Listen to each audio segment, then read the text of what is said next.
Minimizing your emotional needs starts with sighs and eye rolls, with being made to feel like your needs are just too much for existing. You start editing yourself, rehearsing, shrinking, not because you've done something wrong, but because every time you express your feelings, it somehow becomes a problem. Some abusers minimize their target's emotions to avoid accountability, others do it to maintain control. And sometimes it's just how they've learned to survive by silencing the emotions of others. This is emotional minimization, when your inner world is treated like an inconvenience, a drama, or a threat. For men, this can actually feel like a confirmation of everything we were taught to suppress. We're taught our emotions are weakness, that strength means silence. So when this occurs within our relationship, we accept it as normal. And when silence becomes your default, something gets erased.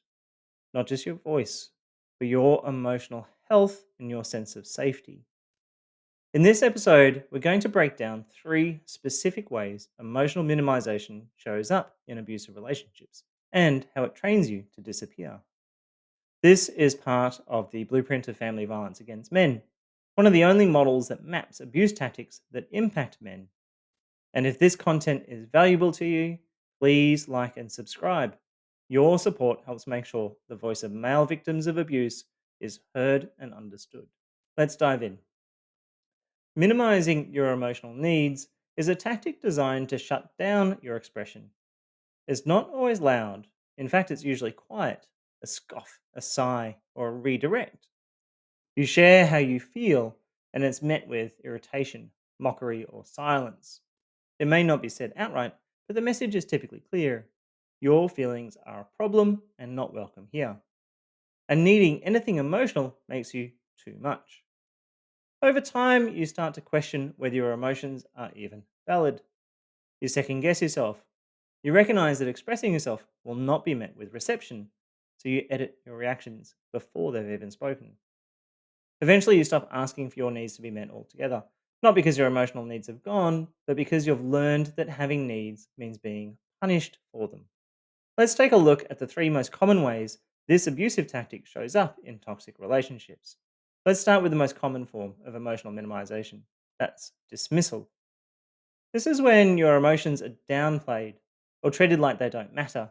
You speak up, and the response is a scoff, a sigh, or a quick brush off. You might hear, "It's not that big a deal," or "God, let it go already." This issue isn't met with concern, it's met with impatience. This tactic doesn't explode, it withers. It shrinks your voice through disinterest and silence until you start believing your feelings aren't worth voicing at all. For men, especially, this hits hard because we're often taught to keep our emotions in check.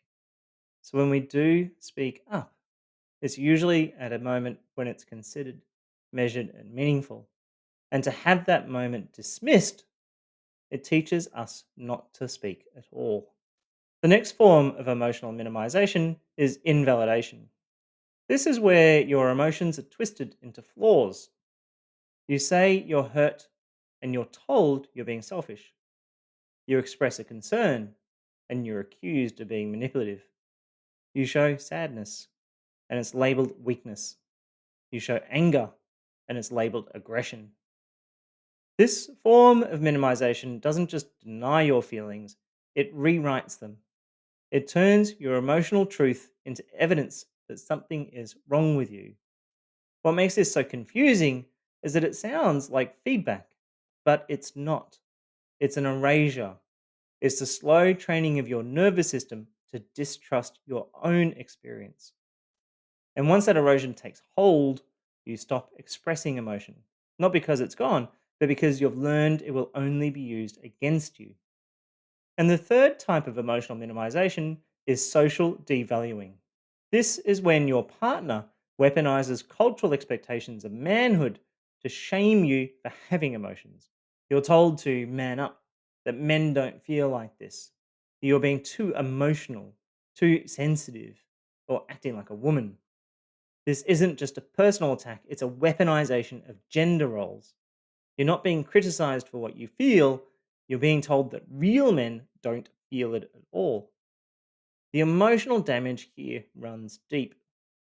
You begin to believe that your pain makes you less of a man, that strength requires suppression, that love requires emotional silence.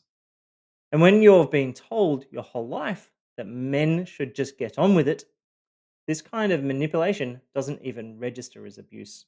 It just feels like perverse truth. Minimizing your emotional needs isn't just about ignoring what you feel, it's about rewriting the story so that having feelings makes you the problem. And eventually you internalize that silence is safety and expression is shame. But your feelings are not flaws. They're not too much. They're not weak. They're human and they matter. If this video spoke to your experience, please like and subscribe to Stand Again.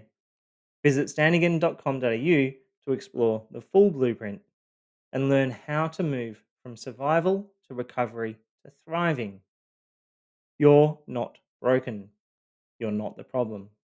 And no matter how many times you've been knocked down, you can stand again.